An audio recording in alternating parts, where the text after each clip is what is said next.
Kapag ganito, nakapaktor na siya, ano, kung 0 lang ito na yung answer mo. Pero hindi eh.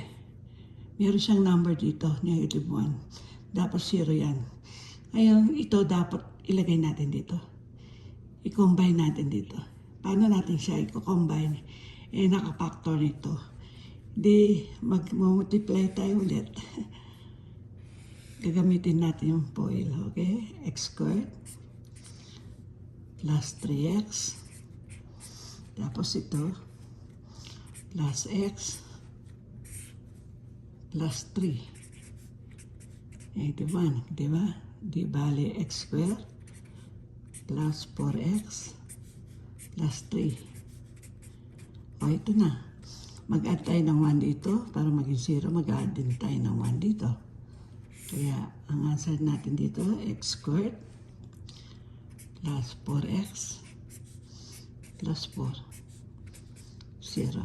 Ayan. Ipapaktor na natin yan. Di ba? Perfect square ito kasi square root mo ito. Pwede siya, no? Pwede siya. Square root mo. Pati yun. Di ba?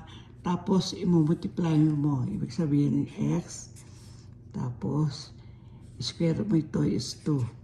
Kapag nag-multiply ka, 2x times 2, 4x. Tama siya. Kaya pwede siya. Dahil positive, positive yan eh. Positive yan. Di, square natin. Okay?